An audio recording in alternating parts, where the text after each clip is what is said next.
G'day guys, welcome to April's bulk meal prep. Today is ANZAC day and so I will be doing some ANZAC slice, but first off I'm starting off with a slow cooker chicken soup that is going to cook all day in the slow cooker. So starting off, need 2 carrots, an onion and some celery, which is going to give it so much flavour. I've done it with just the sticks and this time I'm using the leaves as well. Both work out great, I reckon. I've also done this dish on the stovetop, so the recipe's linked down below. Both ways work so well, so it's whatever is convenient for you.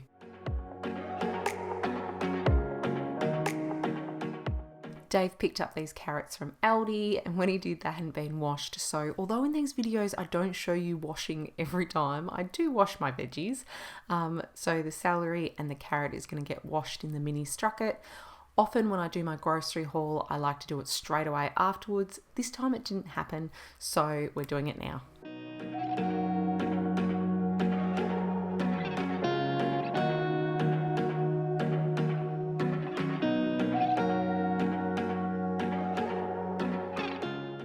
These macro chickens were $1.50 off this week. They're on special at Woolies, so I picked up 2 of them.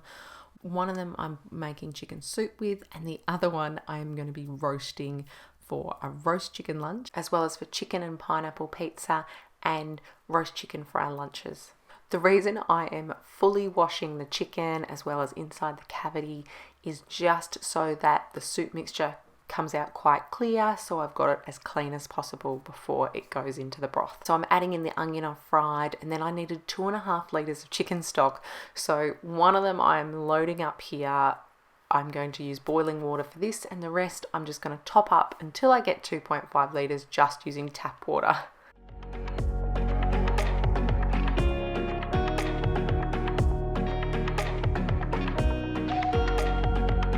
And I'm just pushing everything down before I put the lid on. I am in search of another slow cooker. This one no longer works the screen, so it's very hard to tell where I'm at time-wise. So what slow cooker do you have? What brand do you recommend? I'd love to know in the comments. Thanks, guys.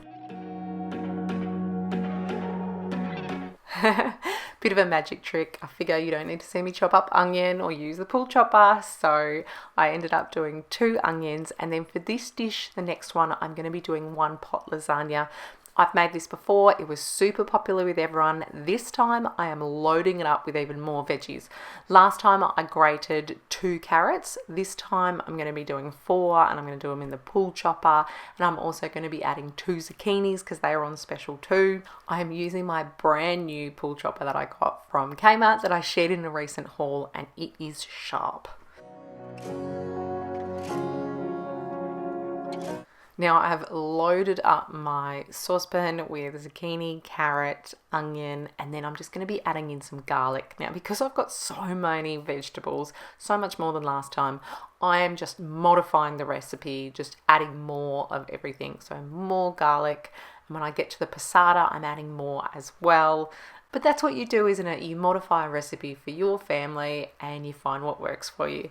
So this one, like I said, I'm going to add more of the tomato paste and the liquid than what I would normally.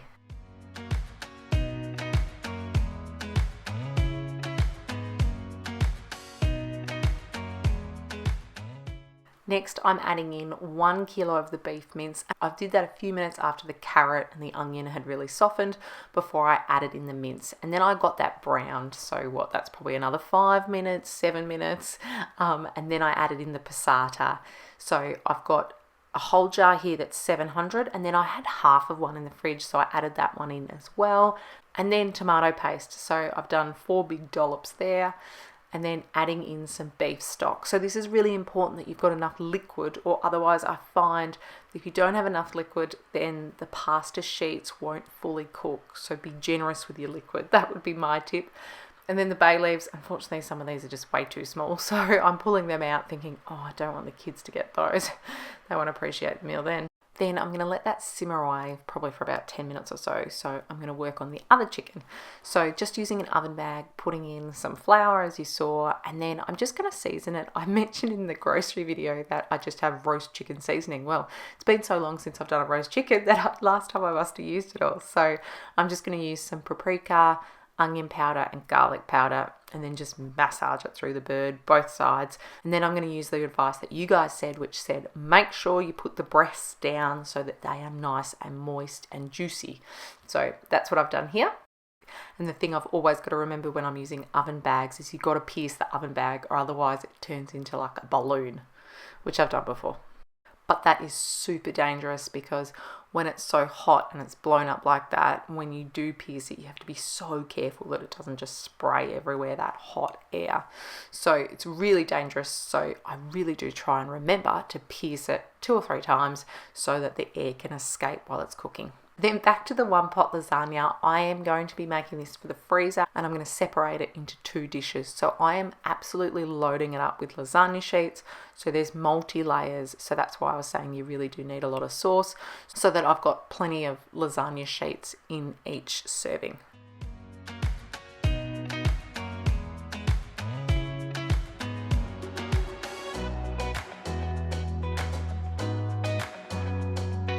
Then I'm leaving the lasagna sheets in there for about 10-15 minutes, simmer. Then I'm back to our roast lunch. So here we're doing pumpkin. Oh dear, the roast vegetable salt went everywhere, so a bit too much of that, but anyway.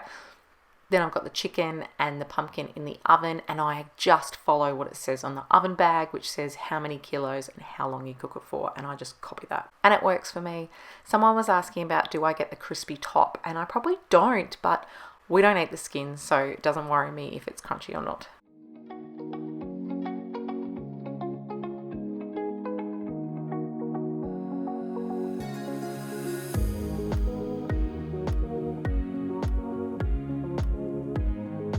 I love how easy this dish is.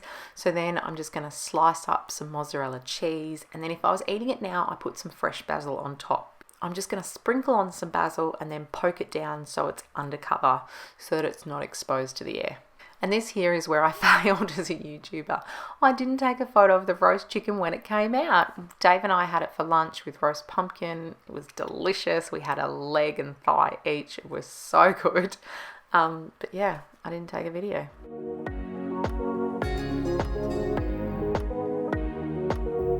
So after lunch, before the footy match started, I wanted to make some ANZAC slice. And ANZAC slice is so easy to make. I mean, ANZACs are easy and they're delicious. This recipe I've got linked down below. It is an RSL approved recipe. So starting off, it's a cup of flour, cup of oats, 2/3 of a cup of brown sugar, mixing that all together. And then on the stove, butter, water, golden syrup. Once that's all melted, then adding in baking soda and watch it rise. This one didn't rise as much as what it normally does. Now, what made this recipe even quicker to do, and I've got to share this, is that in the pantry, I've got the Kmart organisation containers, which you can see here, but I actually have a little section that's just for baking. So it has the flour, it has the sugar, it has the baking soda, so it doesn't get lost in the other containers I've got. I've just got a dedicated section for baking, and Dave said it works so well because next you'll see he did apple crumble. We got those odd bunch apples from Woolies, so he decided to make an apple crumble. Delicious, guys, so good.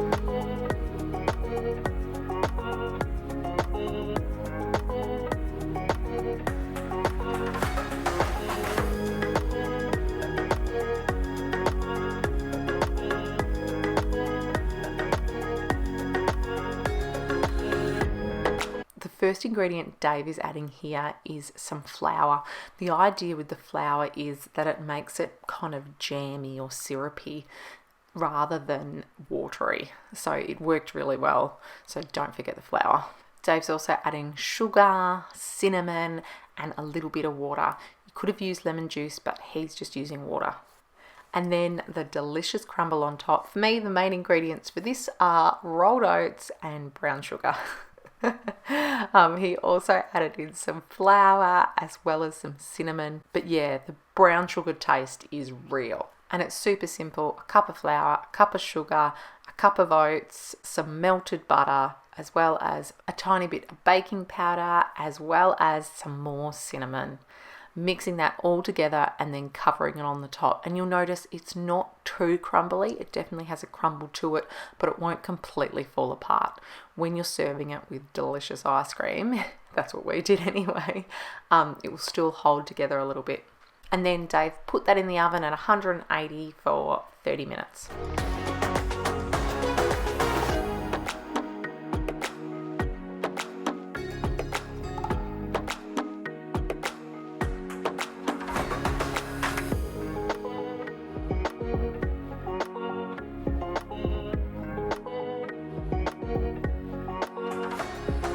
So I've got my 2 dishes for the freezer, the 1 pot lasagna. I've got some chicken pieces that I've shredded off. Then I had a tiny bit of roast pumpkin left. I had that the next day in a toastie with roast chicken, pumpkin and cheese. Delicious. The ANZAC slice came out and the apple crumble.